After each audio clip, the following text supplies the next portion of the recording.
Holy freaking moly, Batman. I know I've been tired, but I must have needed to sleep. 12 beautiful hours of it. Can you believe it? Normally, on work days, I'm lucky to get like 5. But today, I was tucked up in my magic lamp by 10:30, snug as a bug in a rug. And since my pot didn't crock yesterday, I made it crock today. Which means I was able to sleep in. And the bunny didn't even drag me out of bed until 10:30 p.m.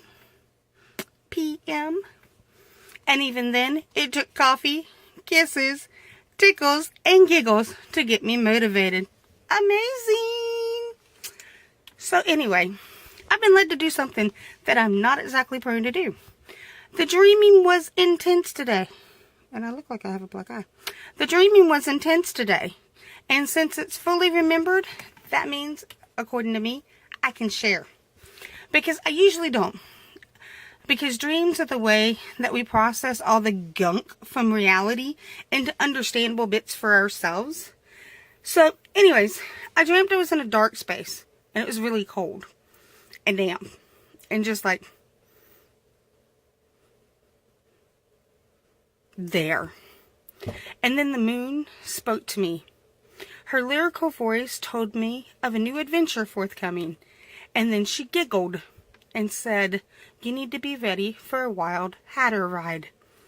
Well, now I confess, my mouth done hit the floor. My heart was skipping beats. And even in dream time, I started to sweat. I mean, come on now. After the last 3 weeks of emotional roller coastering, that was the absolute last freaking thing I want to hear. Another freaking trip to the rabbit hole? No, thank you. No, not me. Then she bathed me in her cool light, and it eased my panic, settled my fears, and dried my skin. And my ears started to hear giggles and jingles. And I felt a breeze blowing around me. And then the soft silvery moonlight started to spread out, spiraling around me. And that was when I became aware of the fact that I was standing in a garden full of gigantic blossoms in these ultra amazing colors. And that the very air itself was full of tantalizing scents. So I did what came naturally. I started wandering around the garden. And I was just soaking in the peace and serenity that was there. And I began to notice shapes, forms almost, all around me. And it turned out to be fairies and gnomes and sprites.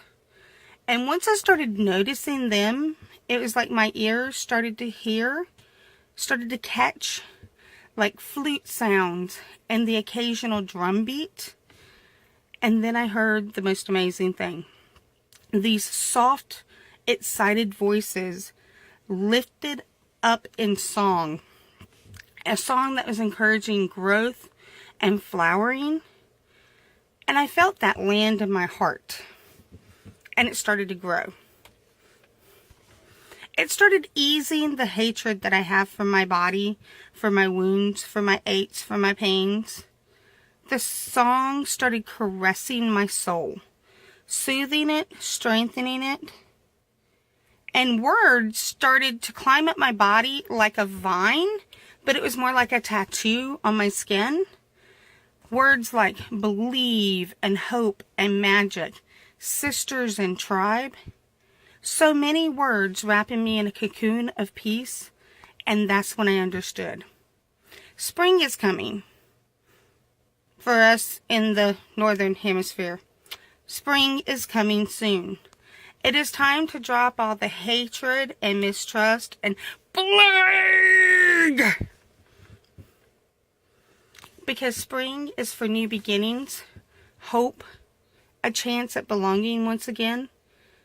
And the very last thing that I remember from my dream was seeing myself cocooned in love, and then seeing all these other cocoons around me.